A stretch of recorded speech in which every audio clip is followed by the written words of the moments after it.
whole fleet of them. Look on the ASA. My gosh. They're all going against the wind. The wind's 120 knots from the west. Look at that thing, dude.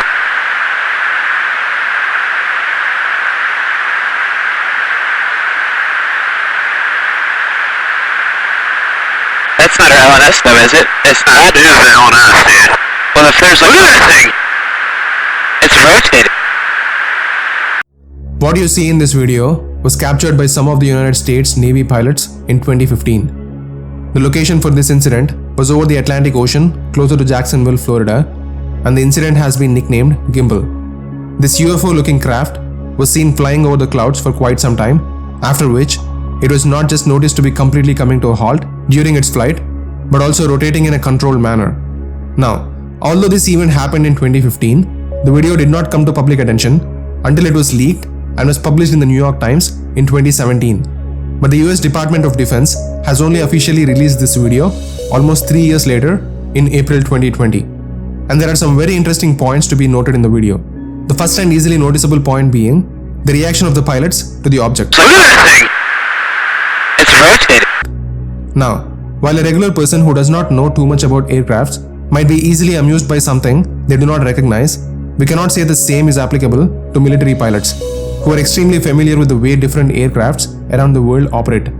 And for them to be extremely surprised at the way the object was maneuvering over the clouds tells us that they were clearly not familiar with the technology the object was using. The second point to be noted is that there was not just one object that was noticed.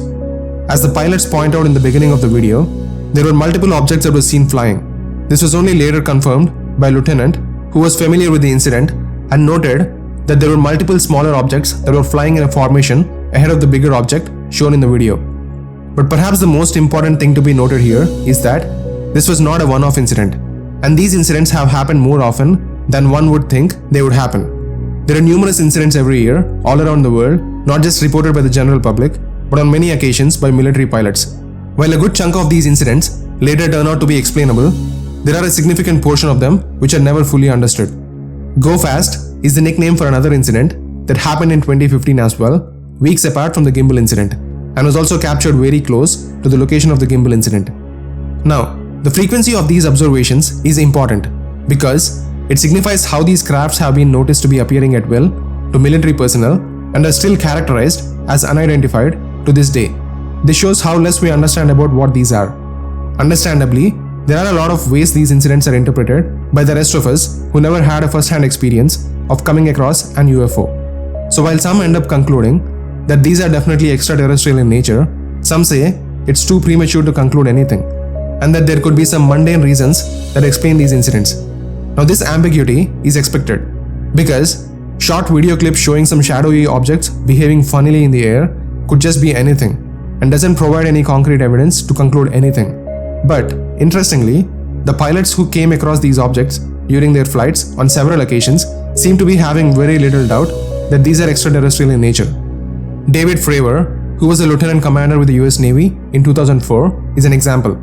He described his experience with a tic-tac shaped UFO on the west coast of the United States in 2004 on many occasions in interviews, and said that he believes the origins of the UFO could be extraterrestrial. He described the UFO to be extremely fast, faster than anything he has ever seen, having no wings, rotors, or propulsion of any kind, and to be aware of its surroundings.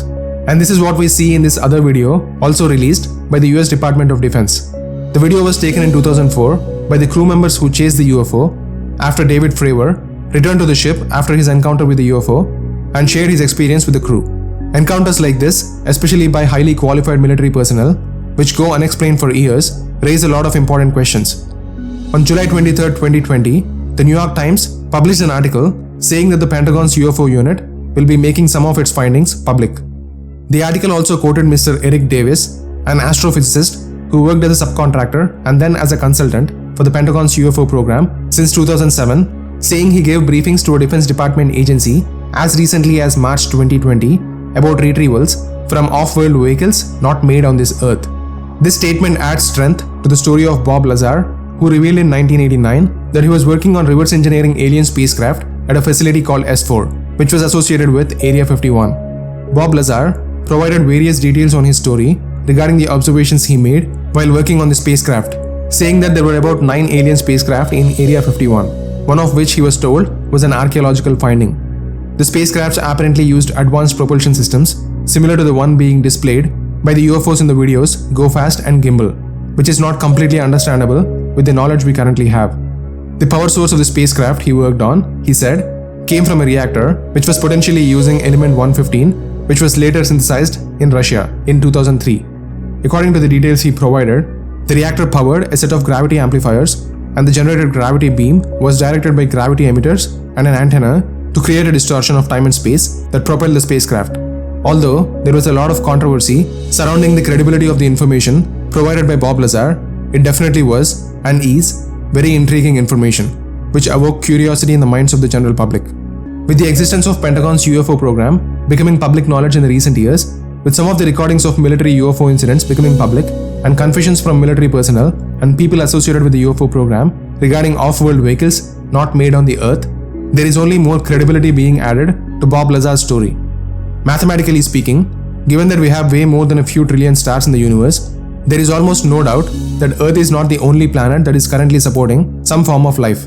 But while the possibility of an intelligent extraterrestrial species actually reaching Earth may seem very little, considering the travel time it would take to cross solar systems, let alone galaxies, to reach the Earth, it is also true that we judge the possibility of a scenario based on our own reality, which is shaped by the knowledge we possess at a given point of time. Just like the current international air travel and levitating bullet trains might seem like magic to the humans of the 17th century, maybe our current knowledge doesn't let us accept the possibility of extraterrestrial life using technology we can only currently dream of to reach our planet crossing stars.